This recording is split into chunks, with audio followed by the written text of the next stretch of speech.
Sabe, a vida moderna, ela pode ser bem esmagadora, né? Aquela sensação de ansiedade, de preocupação com coisas que parecem totalmente fora do nosso alcance, é quase constante.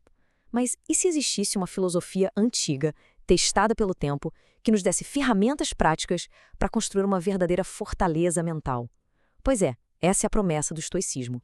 É aqui que está o X da questão, não é mesmo? A nossa inquietação, na maioria das vezes, vem justamente dessa tentativa de controlar o que a gente simplesmente não pode. E a filosofia estoica começa exatamente aí, nos convidando a olhar para dentro.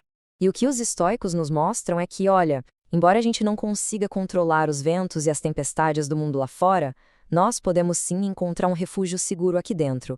Uma quietude que, na verdade, sempre esteve aí, só esperando para ser acessada.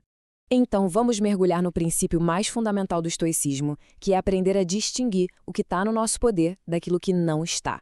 Parece simples, né? Mas o impacto disso é transformador. A realidade, para eles, se divide nessas duas partes bem claras.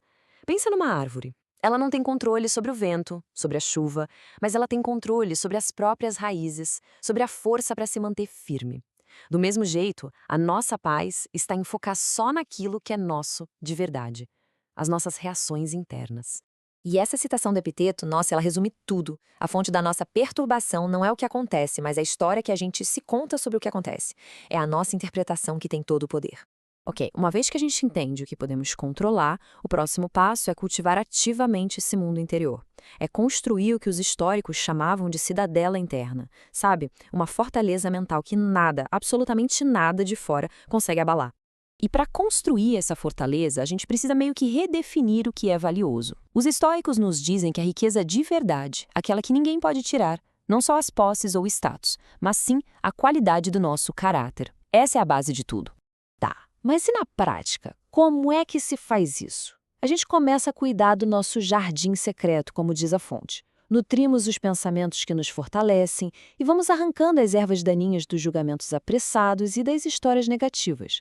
É um trabalho de jardinagem mesmo, diário, de cultivo interior. E olha que interessante, essa citação vem de um imperador romano, um dos homens mais poderosos do mundo na época dele. E ele nos lembra que a fonte da felicidade, da paz, é e sempre foi interna. A chave está na nossa própria mente, na nossa forma de ver o mundo.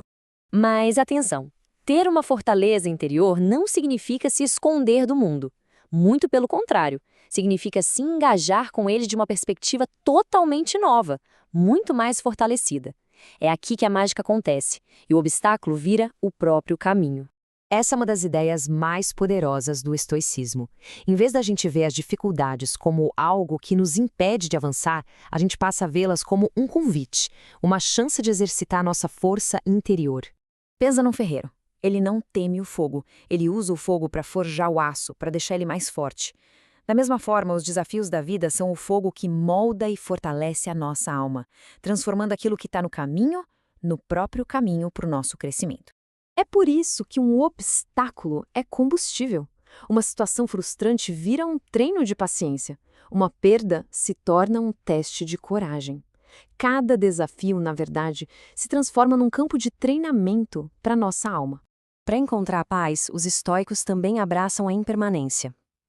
Imagina só, os pensamentos, as circunstâncias da vida, tudo isso é como nuvens passando no céu. Elas vêm e vão. Mas o céu, a sua consciência, permanece. Saber que tudo passa nos liberta do apego e da aversão. Beleza. Então, como a gente pode resumir tudo isso num caminho prático para o nosso dia a dia? A sabedoria estoica, no fundo, se resume a 3 práticas fundamentais, que estão super conectadas. Primeiro, e mais importante de tudo, lembrar sempre do círculo de controle. O poder soberano reside na capacidade de escolher os pensamentos, os julgamentos e as ações. Esse é o verdadeiro poder. Em segundo lugar, aceite a realidade como ela é, sem brigar com ela. Pensa num rio que simplesmente contorna as rochas no seu caminho. A aceitação não é ser passivo, mas sim liberar a energia que a gente gasta em lutas inúteis. E essa é a verdadeira liberdade. E, finalmente, ancore a vida na busca pela excelência de caráter. A virtude é como uma rocha sólida sobre a qual se constrói uma felicidade que dura, independentemente das tempestades que acontecem lá fora. No fim das contas, o estoicismo nos deixa com essa pergunta poderosa. A paz não é algo que simplesmente acontece. É algo que a gente escolhe momento a momento, ao focar no que podemos controlar, aceitar o que não podemos e viver da melhor forma possível. A escolha é sempre nossa.